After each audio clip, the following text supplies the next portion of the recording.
canvas tote at Paris Fashion Week. A fashionista laughed live streaming as her camera panned directly toward Rachel Miller's plain white linen dress and worn leather-strapped sandals as she entered the main lobby. Did she get her inspiration from an organic bakery? A stylist muttered while snapping a sneaky photo and posting a mocking story. When Rachel asked for directions to the VIP section, the ticket checker scanned her from head to toe, then said coldly, "Please proceed to the overflow area." The main seating is for actual guests. No one in the room knew. The woman they had just mocked was the wife of a billionaire and the owner of the entire haute couture empire. Someone nearby snickered, raising a phone to film the moment. A group of bright-lipped fashion bloggers gathered in an arc, each dressed in jewel-studded gowns or impossibly high heels, whispering to one another, "Who invited this one? She can't possibly have a real pass." Another blogger wiggled her manicured fingers as if to wave Rachel away. The lights in the grand corridor were harsh, reflecting off marble floors. People jostled, glancing at Rachel as if she carried an unpleasant smell. She stepped aside to let an entourage pass wearing that simple linen dress that hung straight without any embellishment. Her canvas tote, half filled with notes, and a cardigan bumped gently against her hip. A tall man in a fitted velvet suit strolled by, gave Rachel's outfit a once-over, and murmured to his friend, "I've seen better styling at thrift shops." That friend giggled, then said, "At least thrift shops try to be vintage chic. This is just plain. And we're at Chanel's prime event." Rachel bowed her head slightly, thanking the ticket checker who'd rudely directed her to the back row. Some onlookers smirked, leaning in to watch the spectacle. One woman in a crystallized jacket lifted her phone to zoom in on Rachel's sandals, those worn straps that had seen years of use. Sarcasm dripped from her voice. "And that's how you do a $0 runway look, folks." A different trio formed at the side. One flamboyant stylist wearing oversized sunglasses, a flamboyant makeup artist with neon pink hair, and a journalist who boasted about writing for the biggest fashion magazines. They turned their attention to Rachel with the curiosity of hyenas. The stylist tapped her phone, whispered, "#failed minimalist." Or maybe #lost tourist. "I can't decide." The pink-haired friend cackled. "At least minimalism can be elegant if done right, but this is just a cheap linen sack." The journalist raised an eyebrow and said, "She wants to see the VIP lounge." "That's for real guests, dear, not for freebies who slipped in through a side door." A few heads nearby nodded, wearing that same sneer. Rachel, standing a few steps away, held a small paper invitation in her hand, given to her by an old college friend who worked backstage. But she didn't hold it high or demand attention. Instead, she slipped it back into her tote as if deciding not to wave it around. The stares intensified. More cameras angled her way, capturing the odd one out. A sudden hush fell as a celebrity arrived, someone famed for pop hits and outlandish outfits. Rachel stepped aside again, letting the crowd surge forward to greet the star. She remained in the background, face calm, ignoring the sneers that pinned her as an outcast. Behind the row of photographers snapping pictures of the celebrity, a tall woman with a tight silver dress approached. She wore large designer sunglasses even indoors, her hair styled in a dramatic updo. She spotted Rachel's tote and wrinkled her nose. "Sweetheart, you're at Paris Fashion Week, not a farmer's market. Did you forget your actual purse at home?"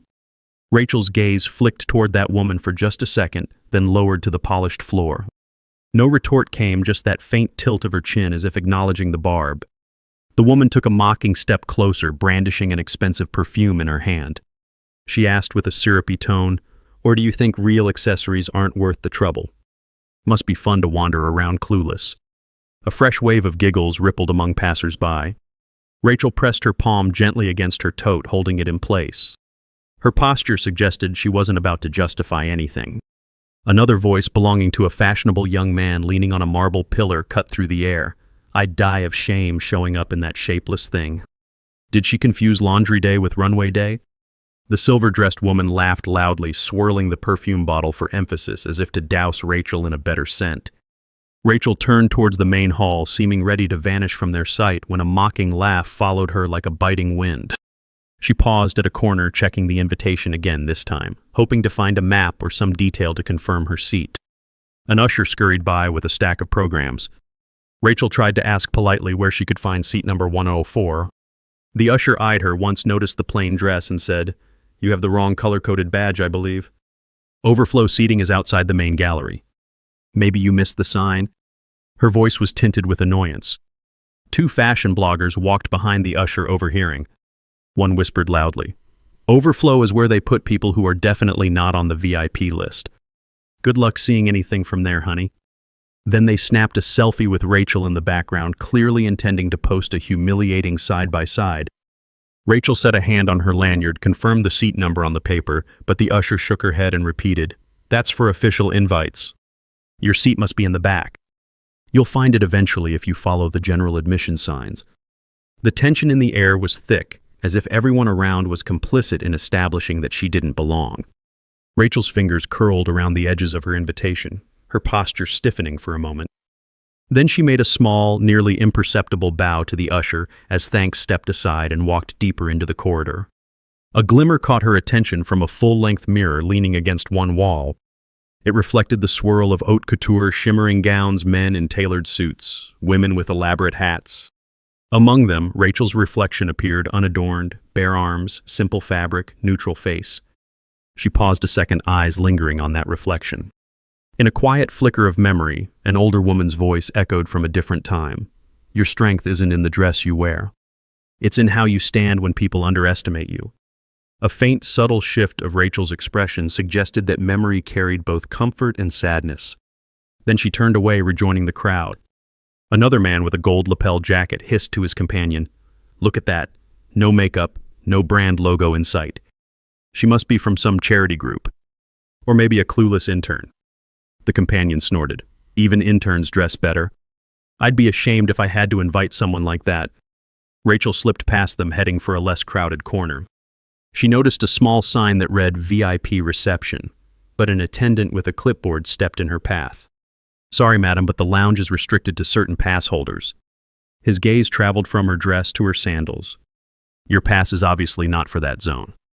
Please wait in the general overflow."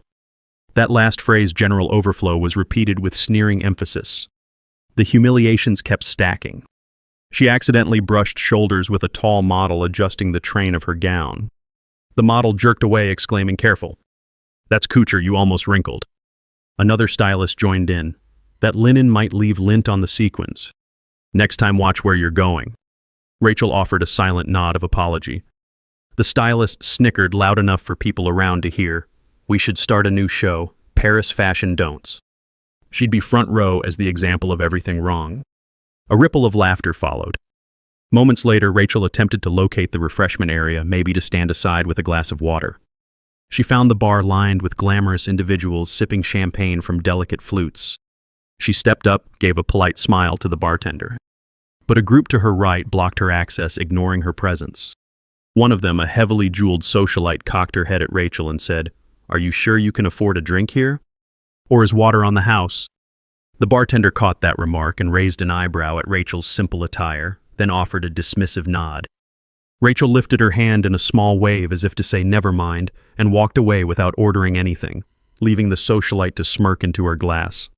The worst came when a PR manager from a major fashion label, recognizable by her headset and frantic manner, rushed by, almost colliding with Rachel. The manager frowned, eyes scanning Rachel's outfit from top to bottom. "Where's your brand ID? Are you part of the staff or what?" she demanded. Rachel quietly shook her head. The manager sighed dramatically. "Then you're clogging the backstage corridor. This area's for sponsors, designers, or at least legitimate press. Go stand with the spectators if all you want is a glimpse." A pair of stylists holding garment bags paused to watch, snickering. One dropped a mocking line. "Maybe she's just searching for a free place to sit. Or snag a free bag from the gift lounge. People like that always want a handout." Another replied, "The gift lounge. She'd probably load that canvas tote with freebies. No sense of shame." Each word pierced the air, subtle but cruel. Rachel's hand tightened around the tote strap. She gave a slight bow again as if to show she meant no trouble, then turned away, letting them pass. The PR manager shook her head in exasperation, hurrying off and muttering, "I can't believe the riffraff we have to handle." Finally, she found an empty seat in the far corner of the main runway hall. Not even a real seat, just a foldable chair perched behind the official rows. She settled there out of the direct line of the runway, overshadowed by a decorative pillar. Nobody greeted her. Photographers bustled up front, adjusting their lenses for the first show. Rachel sat still, her shoulders straight, her eyes watching the flurry of couture glitter across the stage. A handful of high-profile attendees trickled in, escorted to front-row seats.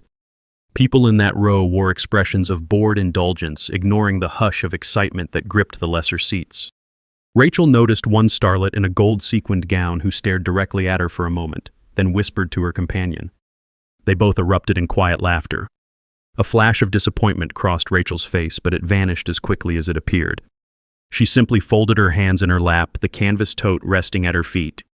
A beep on someone's phone signaled a new story posted. Across the aisle, a well-known influencer scrolled her feed, found the post mocking Rachel's organic bakery look, and cackled. She showed it to her seatmate, who responded with a wry grin. At least she's consistent. She didn't even attempt a handbag. Brave or clueless. The lights dimmed slightly, signaling the runway show would start soon. People took their places, hush rippling through the crowd. A group behind Rachel resumed their chatter, talking about who arrived wearing which designer. Then they circled back to Rachel's presence. One voice, crisp with a French accent, said, "I can't imagine how she got in. She must have a worthless ticket or knows someone incompetent." Another voice chimed in, "Maybe she's a blogger who thinks she can expose the shallowness of fashion. That's so tiresome." The first responded, "She'll expose only her lack of style. If she dared step on the red carpet in that linen sack, the paparazzi would tear her apart." The conversation ended in quiet laughter. Rachel kept her gaze forward, ignoring the hush behind her that might have carried more insults. She lifted one hand to smooth a crease in her dress. The movement was slow, almost reflective, and a glimmer of memory showed in her eyes, a recollection of a stern older man holding a needle and thread, teaching her the discipline of how garments can reflect dignity rather than wealth. She blinked and refocused on the stage. A staff member holding a clipboard swept the back row, scanning the seat numbers. Rachel's ticket was in her hand. The staff member paused, recognized a mismatch, and asked to see it. Rachel extended the small slip of paper. The staff frowned. "This indicates a seat in the VIP row, but you must have made a mistake." A hush spread among the people seated nearby, curious about this contradiction. Rachel offered no explanation, just a faint, polite tilt of her head. The staff rechecked the code, then repeated, "This is for the first 5 rows. That area's over there," nodding toward the velvet ropes. The seat next to a visiting diplomat was conspicuously empty, but the staff shook her head in confusion. "We can't place you there without clearance. It's obviously not correct." Rachel closed her eyes for an instant, then gently took back the ticket from the staff's hand as if to say it was fine. She stood heading quietly for the exit, apparently uninterested in forcing the issue. The staff remained perplexed while onlookers stifled giggles. Someone whispered, "She tried to fake a VIP seat. That's just sad." Another responded, "Can you blame her? She's wearing a dress that might cost $30.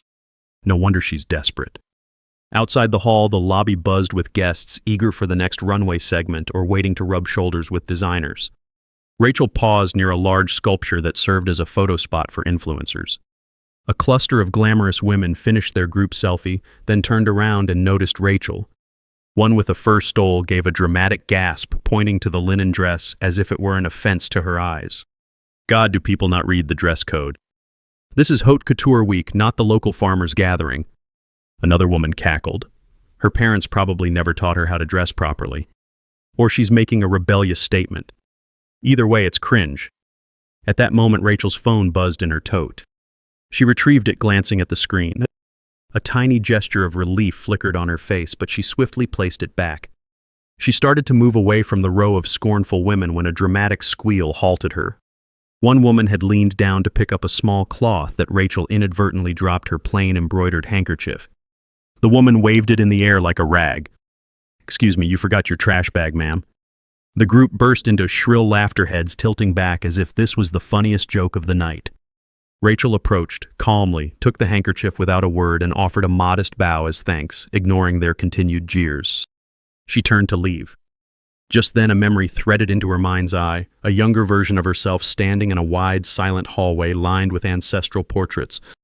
A tall figure, someone with an imposing stature, telling her she must never brag or lower herself to petty arguments. She recalled how that figure's hand had once pressed a handkerchief into hers, teaching her that dignity could be carried in small gestures. Now in this busy Paris lobby, she clutched that same embroidered cloth, ignoring the stares, and walked toward the exit. The hum of laughter followed her, diminishing as she distanced herself. She passed a table lined with glossy brochures for upcoming shows. A couple rummaged through them, glanced at Rachel and snorted. She's leaving. Probably realized she's in the wrong place. Another bystander added, or maybe security finally escorted her out. Good riddance. Rachel angled her shoulders away from them, heading toward the massive glass doors. The next wave of arrivals breezed in: celebrities, well-known socialites, wealthy heirs. Cameras flashed, capturing each. Rachel ended up wedged near the door, overshadowed by tall men in suits protecting a high-profile actress. A photographer glimpsed Rachel's unglamorous figure in the background and scowled, motioning her aside. She stepped out of the frame, letting them continue their shoot. Whispers abounded. She's messing up the shot. Has she no sense? A staff member in a black uniform rushed forward. Madame, if you're not part of the official event, please stand behind the partition. Rachel nodded, stepping behind a velvet rope. She raised the tote strap on her shoulder, preparing to slip away for good. The final blow came from a young fashion intern who walked by, recognized Rachel from the online mockery swirling in private group chats. The intern sneered. So you're the viral star of Barely There fashion. Maybe next year you can bring a potato sack for even more minimalism. Instead of responding, Rachel bowed her head lightly, an acceptance that words were pointless. She turned toward the exit corridor, each footstep calm, her face pale with composure. Suddenly, commotion erupted at the far side of the lobby. The main double doors swung open in a swift motion. A line of bodyguards in tailored black suits strode in their presence, parting the crowd. People craned their necks. Someone hissed, oh my God, that's Lucas Laurent's security detail. A hush gripped the hall, replacing the sneers with anxious speculation. Lucas Laurent was a name known across Europe, a French billionaire with controlling stakes in multiple luxury fashion houses, rumored to be the silent force behind many iconic brands. He rarely appeared at public events, but when he did, it was big news. Cameras turned en masse. The throng parted, revealing a man in a sleek midnight blue suit. He had a confident stance, dark hair, and intensity in his gaze that spoke of absolute authority. He paused at the entrance, scanning the room as if searching for someone. A wave of excitement washed over the guests, many stepping forward in hopes of greeting him. Rachel noticed the shift in atmosphere. She stood at the lobby's edge, half-turned, ready to exit. But she glimpsed the man's arrival from the corner of her eye. People whispered, "It's him." The mysterious chairman. Others attempted to approach, but his bodyguards politely blocked them. Journalists scrambled, desperate for a statement. A major designer present tried to greet him, calling out, "Monsieur Laurent, so glad you could join us," but Lucas. Laurent brushed past, eyes focused on scanning the crowd. The wave of hush and reverence for this man contrasted sharply with the hostility Rachel had endured mere seconds before. Lucas stepped further in his posture, radiating calm yet unstoppable force. The group of stylists who had mocked Rachel's tote stood near the center, wide-eyed. The woman in silver sunglasses lowered them in disbelief, wondering if she'd get a chance to talk to him. Another influencer leaned in, whispering, "I'll do anything for a photo with Lucas. He's behind half the couture lines showcased tonight." They all tensed, jockeying for a vantage point. He cut straight across the marble floor, ignoring the stares, the gasps, the flash of cameras. A bodyguard tried to direct him to the VIP lounge, but he lifted a hand in a quiet refusal. His gaze traveled through the lobby's edges. Suddenly it stopped on the figure by the exit, Rachel wearing that unadorned white dress, her hair down a tote dangling from her shoulder. She stood half in shadow. A slow exhale seemed to escape him. Then he continued forward, determined steps leading him straight toward her. The hush grew deeper, replaced by a wave of astonishment. A well-dressed editor from a famous magazine breathed, "Why is he walking that way?" Another piped in, "He must have business with someone." But who stands there? Just that, oh. Recognition dawned too late for them to process. In a quiet ripple, the mocking throng parted, letting Lucas pass. He halted in front of Rachel, removed his gloves, took her hand gently, and spoke in a clear voice that resonated across the hush. "I'm sorry for keeping you waiting. Tonight, every spotlight belongs to you." A collective gasp swept the room. The group who had cackled about her trash bag handkerchief froze. The woman in the silver dress stared, mouth parted. The influencers who streamed her humiliation earlier fumbled to re-aim their cameras. Even the press photographers quickly pivoted, capturing this astonishing moment. Lucas Laurent, the reclusive billionaire mogul clasping the hand of the simplest dressed woman in the entire venue with all the warmth in the world. Some recognized him as the ultimate authority behind several famed couture houses. Journalists in the corner whispered furiously, "Does this mean she's with him?" But she looks like an absolute nobody. Meanwhile, he lifted that hand to his lips in a delicate gesture, turning the entire atmosphere electric. Rachel's face stayed composed, though a subtle sign of relief or acknowledgement shone in her eyes. She bowed slightly as if greeting an equal. He turned to the stunned crowd and declared, "I want you all to understand this is the only woman I ever want, seated in my front row from now on. And that's not a request." Onlookers blanched. The words hammered home like a royal command. A hush so deep that someone might hear the faint buzz of the overhead lights. Rachel stood, letting him hold her hand, no longer overshadowed. In that stretch of silence, a memory flickered behind her expression, standing with him on a balcony.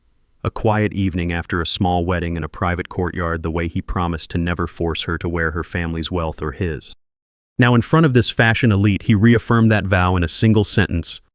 The humiliation from earlier hung thick in the air like a bad odor, nobody daring to recall their insults. The pivot was immediate. A top designer previously ignoring Rachel suddenly stepped forward, bowing slightly to Lucas, stammering, "Welcome, monsieur. We had no idea your wife was here." The phrase "your wife" spread like wildfire. A small wave of horror crossed the faces of those who had mocked her. They realized the woman they'd ridiculed for being plain was the partner of the man who effectively controlled half the show's funding. Gasps, awkward coughs, forced smiles blossomed around them. Some tried to hide behind programs. Others stared at the floor.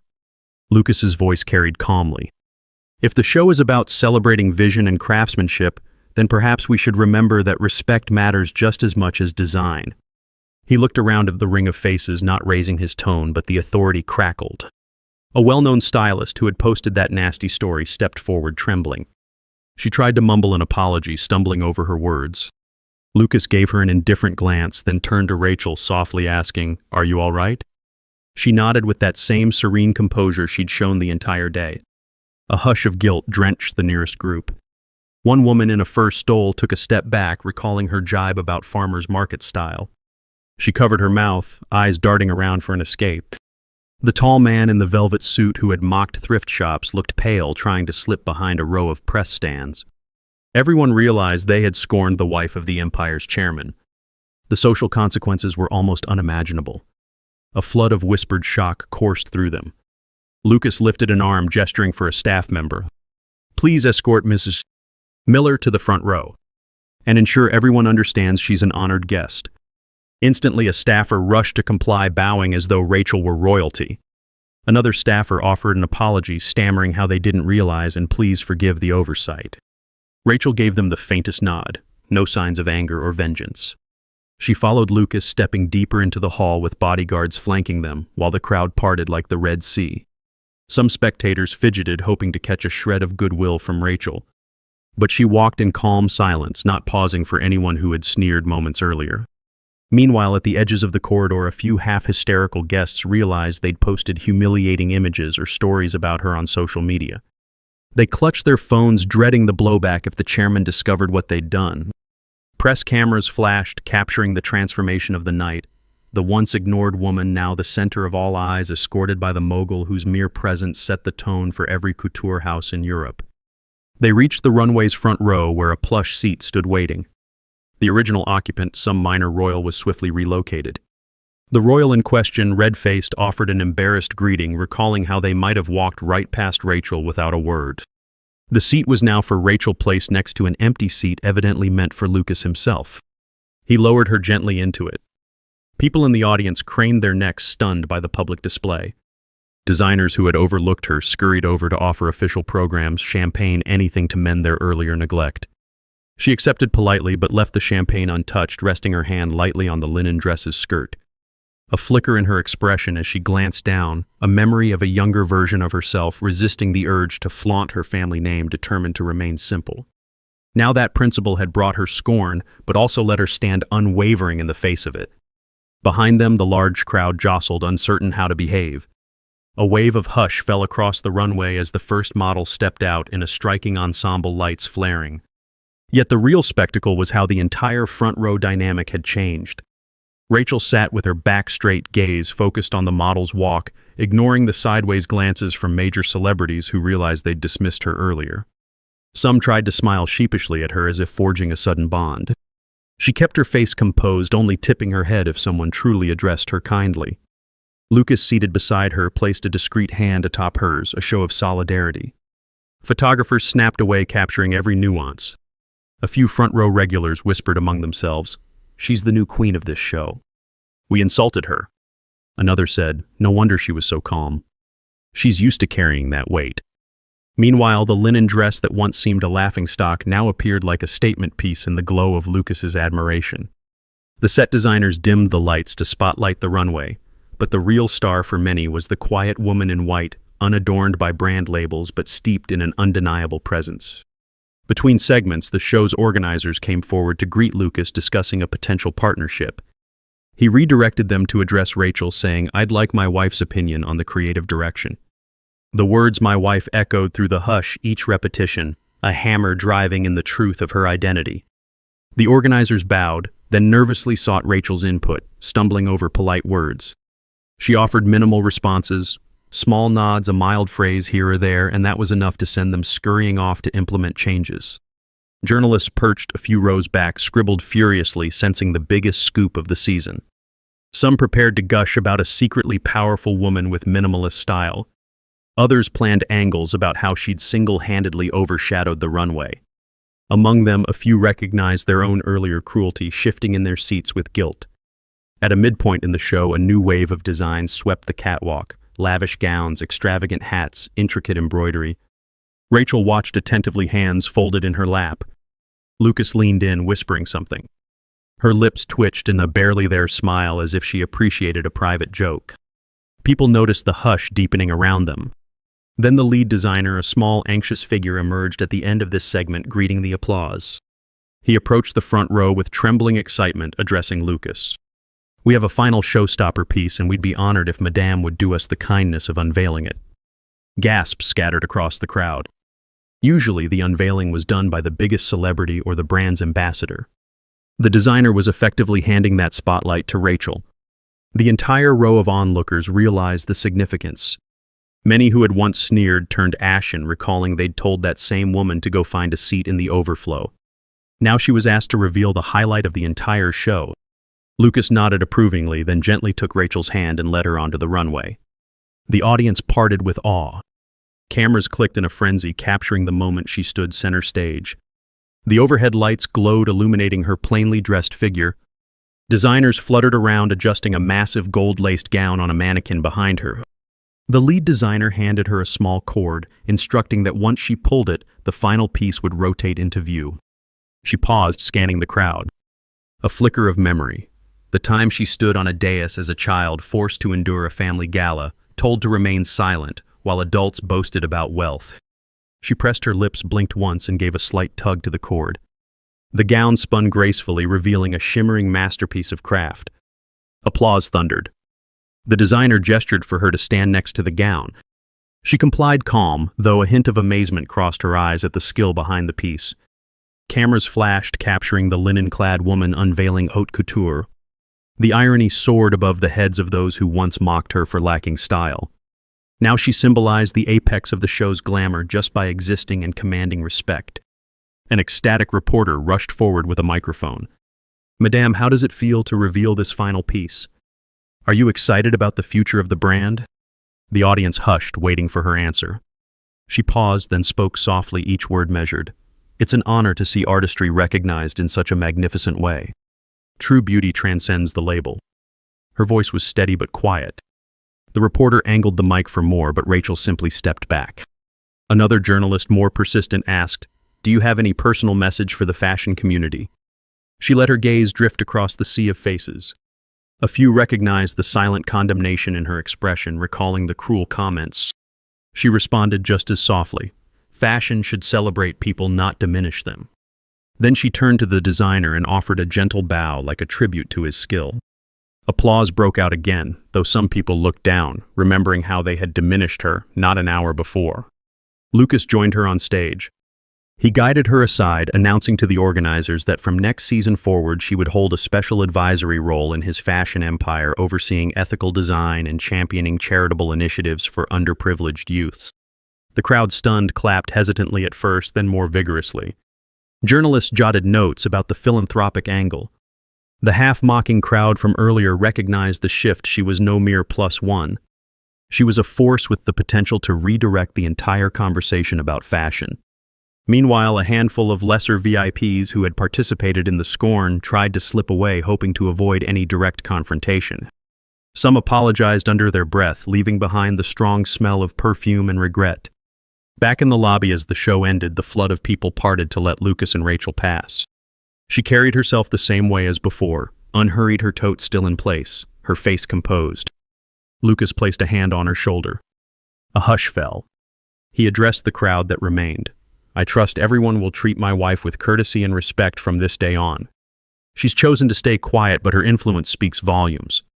He paused, scanning the group, spotting certain faces that had ridiculed her. They lowered their gazes.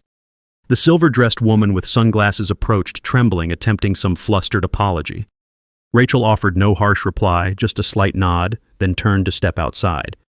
The cameras documented every second, the humiliation flipping back on those who had hurled it. Then an unexpected turn. Rachel motioned to one of the camera-wielding journalists, requesting a moment. The journalist rushed forward, anticipating some grand statement. Instead, Rachel quietly asked if the final show's success could generate a donation for children's sustainable fashion programs. The journalist, stunned, said she'd spread the word. The crowd listened, hearing how Rachel wanted the big industry to support creativity for those who can't afford fancy clothes. Applause rippled, this time heartfelt, as people saw her genuine spirit shining beneath the quiet exterior. Moments later, staff members re-emerged with official paparazzi shots. All the tabloids now clamored for her name, Rachel Miller, the rumored secret bride of Lucas Laurent, stepping into the public eye at the biggest event. Some guests lingered, hoping to glean an ounce of favor or a picture with her. But she and Lucas bypassed the temptation, heading toward a side exit. A few from the earlier mocking brigade actually called after them, stumbling over polite words. "We'd love to collaborate, or host you. You see, we admire your approach." Their voices trailed off as they realized their earlier cruelty might be fresh in her mind. Rachel paused, once eyes flicking to a blogger who had posted that humiliating story. The blogger's face turned red, apology on her lips. Rachel gave a small, quiet wave as if acknowledging a change of heart could be possible. Then she continued on, leaving them behind in the swirl of confusion, regret, and newly lit respect. Outside, the night air was cool. Lucas guided her to a waiting car. Cameras flashed, even there, capturing the final departure. She slipped into the passenger seat, linen dress rustling softly against the leather. He followed, the door closing. Reporters pressed in, but the tinted windows rose, sealing them away. The car pulled off into the Paris streetlight glow. In the days that followed, an entire industry reeled from the story of the plain-dressed woman at Paris Fashion Week who turned out to be the empire's quiet anchor. Brands that had mocked her faced internal fallout.